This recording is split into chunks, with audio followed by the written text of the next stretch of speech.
अभी हाल ही ने union public service commission ने कर्मचारी राज्य बीमा निगम में सहायक निदेशक राजभाषा के चयन के लिए परीक्षा का आयोजन किया था। इस परीक्षा के प्रश्न पत्र के कुछ प्रश्नों को हल करने का प्रयास कर रहा हूं मैं, और उसके आकलन के आधार पर आप लोग अपने अंकों का आकलन कर लीजिएगा। कल मैंने 13 प्रश्न तक पूरा किया था, आज 14वां प्रश्न है। 14वां प्रश्न कहता है भारोपीय परिवार में निम्नलिखित में से कौन सी भाषा शामिल नहीं है। इसमें उत्तर होगा संथाली। आगे बढ़ते हैं। 15वां प्रश्न है निम्नलिखित में से कौन सा सही सुमेलित युग्म नहीं है। सही सुमेलित मतलब सही मैचिंग नहीं है। इसमें पहला प्रश्न है सेमिनार, दूसरा है कूपर। सेमिनार है जर्मन स्रोत भाषा और हिंदी भाषा के आगत शब्द। कूपन को इन्होंने फ्रांसीसी दिखाया है, पियानो को इटालियन दिखाया और लॉटरी को अंग्रेजी दिखाया है। यहाँ जो सुमेलित नहीं है वो ये लॉटरी वाला है, क्योंकि लॉटरी जो शब्द है यह डच से आया है। आगे देखते हैं अब अगला प्रश्न क्या है। 16वां प्रश्न क्या कहता है। प्रश्न संख्या 16 में है भारत के संविधान के किस भाग में संसद में प्रयुक्त होने वाली भाषा से संबंधित उपबंध है। अगर आप भारत का संविधान पढ़ेंगे तो भाग 17 में, अर्थात ये डी वाला जो प्रश्न है यह उत्तर सही होगा। अगला प्रश्न लेते हैं। 17वां प्रश्न कहता है संघ की राजभाषा हिंदी और लिपि देवनागरी होगी। ध्यान दीजिएगा कि आईबीपीएस की जो लोग तैयारी कर रहे हैं हिंदी ऑफिसर की, उनके लिए यह बहुत महत्वपूर्ण प्रश्न होगा, तो आप लोग ध्यान से सुनेंगे इसको। तो संघ की राजभाषा हिंदी और लिपि देवनागरी होगी। यह उपबंध भारत के संविधान के किस अनुच्छेद में है। पहला विकल्प अनुच्छेद 120 1, अनुच्छेद 210 1, अनुच्छेद 343 1 और अनुच्छेद 343 2। इसका सही विकल्प होगा ये 343 343 1। आगे बढ़ते हैं। 18वां प्रश्न है भारत के संविधान में किस अनुच्छेद में एक राज्य और दूसरे राज्य के बीच या किसी राज्य और संघ के बीच पत्रादि की राजभाषा से संबंधित उपबंध हैं। इसमें विकल्प है आपके अनुच्छेद 345, अनुच्छेद 344, अनुच्छेद 346। तो सही विकल्प है अनुच्छेद 346। आगे बढ़ते हैं। 19वां प्रश्न है भारत के संविधान के किस अनुच्छेद में भाषा से संबंधित कुछ विधियां अधिनियमित करने के लिए विशेष प्रक्रिया से संबंधित उपबंध है। ये 19वां प्रश्न है और इसमें अनुच्छेद 350, अनुच्छेद 347, अनुच्छेद 346 और अनुच्छेद 349 349। इसका सही विकल्प प्रश्न संख्या बी अनुच्छेद 347 है। आगे बढ़ते हैं। 20वां प्रश्न लेते हैं। 20वां प्रश्न कहता है भारत के संविधान के किस अनुच्छेद में व्यथा के निवारण के लिए अभ्यावेदन में प्रयोग की जाने वाली भाषा से संबंधित उपबंध है। अभ्यावेदन मतलब आप कोई आवेदन देते हैं उससे संबंधित, तो यह अनुच्छेद 350 में है। आगे बढ़ते हैं। अगला प्रश्न देखते हैं। 21वां प्रश्न है भारत के संविधान के किस अनुच्छेद में हिंदी भाषा के विकास के लिए निदेश उपबंधित है। ये होगा अनुच्छेद 351, विकल्प बी। उसके बाद आगे बढ़ते हैं। 21 के बाद 22वां प्रश्न कहता है राजभाषा अधिनियम 1963 की धारा 3 के प्रवृत्त होने के संबंध में नियत दिन से क्या अभिप्राय है। नियत मतलब जिस दिन से भारत के संविधान में राजभाषा अधिनियम लागू माना जाएगा। 22वां प्रश्न है और 22वां प्रश्न का विकल्प है 26 जनवरी 1963। ये विकल्प ए है। आगे बढ़ते हैं। 22 के बाद 23वां प्रश्न है राजभाषा अधिनियम 1963 की धारा 3(3) के संबंध में निम्नलिखित कथनों पर विचार कीजिए। क्या कथन है देखते हैं। इसके अधीन विनिर्दिष्ट दस्तावेजों के लिए हिंदी और अंग्रेजी भाषा दोनों ही प्रयोग में लाई जाएगी। सही है। इसके अधीन संसद के किसी सदन के समक्ष रखे गए प्रशासनिक तथा अन्य प्रतिवेदन शामिल हैं। सही है। इसके बाद अगला आता है इसके अधीन केंद्रीय सरकार के किसी कार्यालय द्वारा निष्पादित संविदा और करार शामिल नहीं है। धारा 3(3) में ये तीनों विकल्प शामिल हैं, इसलिए इसका जो सही उत्तर होगा ये तीसरा वाला गलत होगा। तो इसमें पूछा गया है देखिए कि उपर्युक्त में से कौन सा कथन सही है। विकल्प केवल एक और 2 तो यही सही होगा, क्योंकि तीसरा विकल्प गलत है। आगे बढ़ते हैं। राजभाषा अधिनियम 1963 की किस धारा में केंद्रीय अधिनियम आदि का प्राधिकृत हिंदी अनुवाद से संबंधित उपबंध है? 24वां प्रश्न है और 24वां धारा 5 में है, ये विकल्प डी होगा इसका। आगे बढ़ते हैं, अगला प्रश्न देखते हैं। अगला प्रश्न है 25वां प्रश्न कहता है राजभाषा अधिनियम 1963 की किस धारा में उच्च न्यायालयों के निर्णयों आदि में हिंदी या अन्य राजभाषा का वैकल्पिक प्रयोग से संबंधित उपबंध है? 25वां प्रश्न है, ये धारा 7 में उल्लेख है, अर्थात इसका बी सही जवाब होगा। आगे बढ़ते हैं। 26वां प्रश्न है राजभाषा अधिनियम 1963 के अधीन इस अधिनियम के प्रयोजनों को कार्यान्वित करने के लिए नियम बनाने की शक्ति किसमें निहित है? 26वां प्रश्न, 26वां का केवल केंद्रीय सरकार को है, बाद में इसका संसद अनुमोदन करती है, तो ये है। उसके बाद है 27वां प्रश्न। 27वां कहता है राजभाषा संघ के शासकीय प्रयोजनों के लिए प्रयोग नियम 1976 यथा संशोधित 1987 के संदर्भ में हिंदी का कार्य साधक ज्ञान का आशय है। पहला है, यदि किसी कर्मचारी ने मैट्रिक परीक्षा या उसकी समतुल्य या उससे उच्चतर परीक्षा हिंदी विषय के साथ उत्तीर्ण कर ली हो। दूसरा विकल्प है, केंद्रीय सरकार की हिंदी प्रशिक्षण योजना के अंतर्गत आयोजित प्रबोध परीक्षा उत्तीर्ण कर ली हो। और तीसरा विकल्प है, केंद्रीय सरकार द्वारा उस निमित्त विनिर्दिष्ट कोई अन्य परीक्षा उत्तीर्ण कर ली हो। इसमें से सही विकल्प कौन सा होगा? इन्होंने कहा है कौन सा कथन सही नहीं है।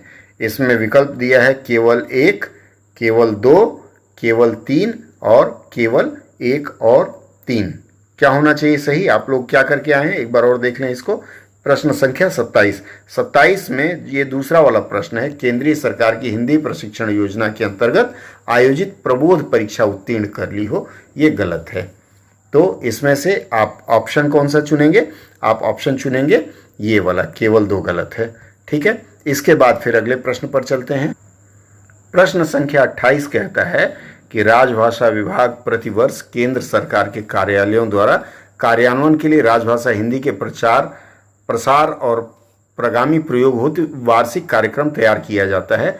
यह निम्नलिखित में से किस उपबंध में है? 28वां प्रश्न है। 28वां प्रश्न का सही जवाब क्या होगा? राजभाषा अधिनियम की कौन सी धारा है?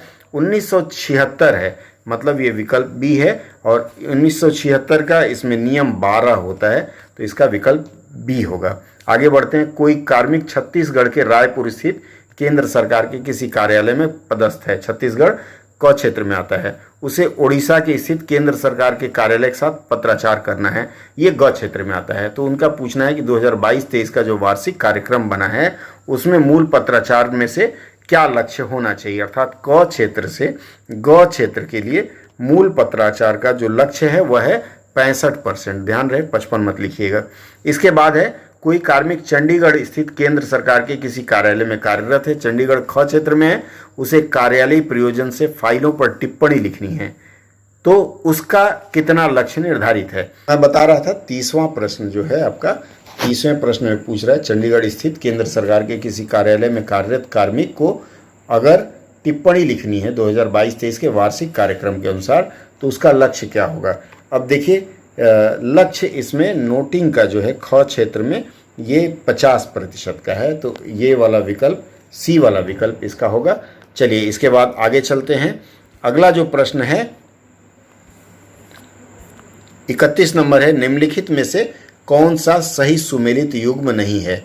इसमें इन्होंने भाषा बताया है, भाषा का आगत शब्द और स्रोत शब्द। इसमें देखिए भाषा का जो आगत शब्द इन्होंने दिया है, पहला दिया है ए लिखा है बाजू, बाजू के लिए इन्होंने मराठी विकल्प लिखा है, कमीज के लिए इन्होंने अरबी लिखा है, हड़ताल गुजराती लिखा है और उपन्यास बांग्ला लिखा है। देखिए इस प्रश्न में मुझे संदेह है क्योंकि इसमें इनका कहना है कि कौन सा सुमेलित युग्म नहीं है। इस आधार पर यह प्रश्न मुझे लगता है गलत है, इसमें होना चाहिए था। चलिए शब्द देखते हैं। ये जो बाजू शब्द है, बाजू शब्द जो मुझे ढूंढने पर मिला, यह हालांकि मराठी में इसका प्रयोग होता है लेकिन यह शब्द पुर्तगाली है। उसके बाद जो उपन्यास शब्द है, उपन्यास शब्द बांग्ला का नहीं है, यह संस्कृत का शब्द है, अर्थात 2 यहाँ गलत हो गए विकल्प।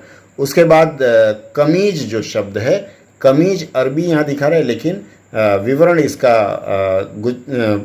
पुर्तगाली का मिल रहा है और हड़ताल गुजराती का है। तो इनको ये पूछना चाहिए था कि कौन सा सुमेलित शब्द सही है, जबकि इन्होंने युग्म नहीं है इन्होंने पूछा। तो इस आधार पर मुझे इस प्रश्न में गड़बड़ लगती है। आप लोगों ने क्या किया, आप अपना विचार दीजिएगा। 32वां प्रश्न लेते हैं। निम्नलिखित में से कौन सा सही सुमेलित युग्म नहीं है? फिर आगत शब्द और स्रोत भाषा। आगत शब्द में बटन, बटन जो है वह कहाँ का है? अंग्रेजी का नहीं है, पुर्तगाली या फ्रेंच होता है।